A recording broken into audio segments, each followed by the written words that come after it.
Welcome back to another video of the FPL Weekly Show. In this video, I'm going to go through my Game Week 4 team selection, the transfer plans and captaincy choice for this game week.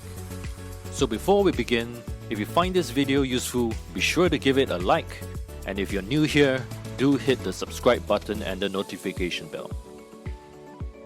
Before we get to my Game Week 4 team selection, let's go through a recap of how my team performed in Game Week 3. The total points tally for Game Week 3 is a rather disappointing 43 points, which was below the average Game Week points. This resulted in my team dropping to about 4.4 million in the overall rankings. It certainly wasn't the start I was expecting, and it's a terrible start in my perspective. The only consolation I can say for this week is that I picked the right captain, and Salah was the highest scorer for my team, and I'm certainly relieved I picked him over Jesus and Haaland. If not, the total points could be worse. So if you've done better or worse than my team, do let me know in the comments below what was your regret so far and your best decision so far this week. It was probably one of those game weeks which you least expect. Chelsea conceding 3 goals and losing to Leeds, while Liverpool suffered another poor performance against Manchester United, while Manchester City and Newcastle, which both haven't conceded before they face off against each other, both conceded 3 each. At the back, it certainly did not go well at all. While Zinchenko may chip in a clean sheet with 6 points, but the other 4 players of my backline, which included my goalkeeper Ederson, only contributed a miserable 2 points. I certainly did not expect Liverpool to start this season so poorly, which has cost my defense points, especially since I doubled up on Liverpool in defense with Robertson and Alexander-Arnold. I transferred out Rashford and Bailey for Martinelli and Da Silva for Game Week 3, and while Martinelli did grab an assist and clean sheet, Da Silva blanked while Neto blanked yet again. Up front, Jesus grabbed an assist while Haaland managed to score a goal. Again, just like in the previous game week, Haaland could have easily gotten another goal if Foden had squared the ball for a tap-in instead of opting to shoot. But so far, I'm glad that Haaland hasn't blanked in a single game week yet. Overall, it's still early in the season. We'll see where we are around game week 10 before deciding to panic. Now let's take a look at how my team shapes up for game week 4. Manchester City hosts Crystal Palace this week, and I'm rather happy with Ederson's tally so far this season. With the next 2 games at home, I'm hoping Ederson and Cancelo can both snag clean sheets, especially they are facing Nottingham Forest in game week 5. The back 4 remains unchanged with Alexander-Arnold, Cancelo, Robertson and Zinchenko. Alexander-Arnold had a poor game defensively against Manchester United, but he's still currently the best for expected assists and one of the top few for expected goal involvement. Surely with Bournemouth at home, it will be probably the first clean sheet of the season for both Alexander-Arnold and Robertson. And Liverpool really needs to lay down a marker to show they've turned a corner. It's now 7 games in a row that Liverpool has conceded the first goal of the game. Zinchenko also has a good start to the season, and also with 2 home games against Fulham and a defensively poor Aston Villa coming up, hopefully he can do well too.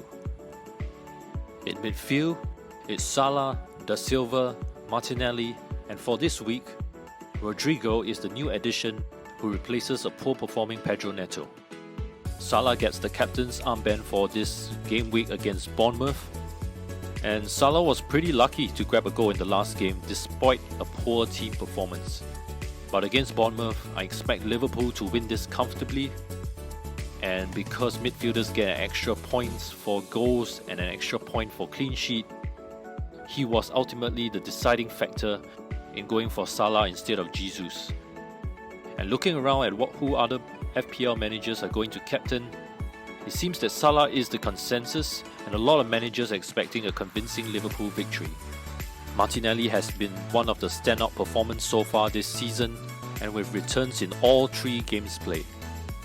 Martinelli is also currently the top few for XG, XGI and XA for midfielders.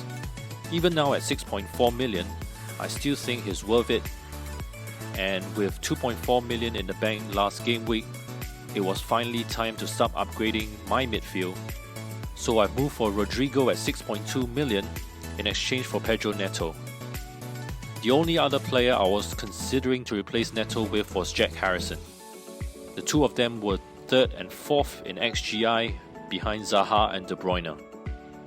But ultimately, the overall stats favoured Rodrigo, and I think that with Patrick Bamford out injured, Rodrigo will probably be relied on the most to get the goals for Leeds.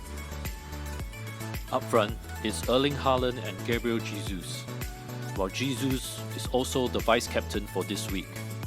As mentioned earlier, the main reason why Salah gets the nod, even though Arsenal has a relatively home fixture, is basically because of the extra points if a midfielder performs.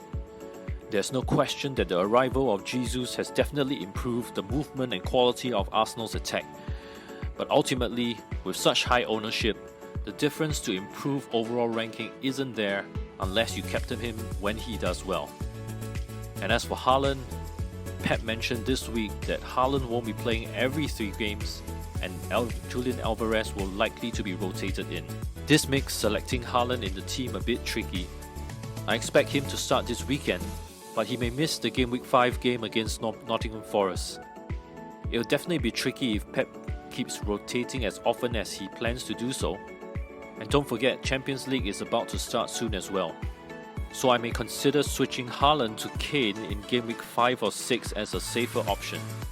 The last thing I want is for Haaland to come on for the last 15 minutes and just snagging a point. Kane will definitely have more minutes than Haaland, and Conte never seems to take Kane off.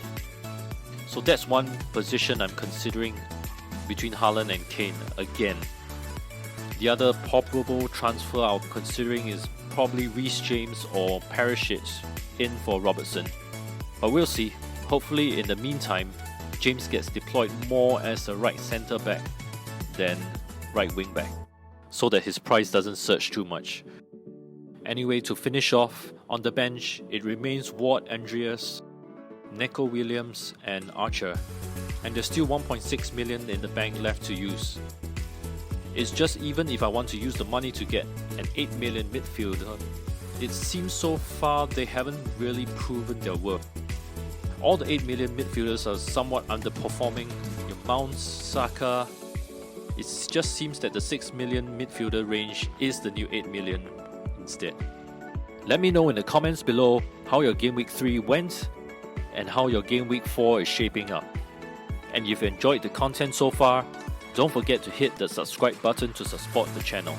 Hope you have a good game week, and I'll see you on the next video.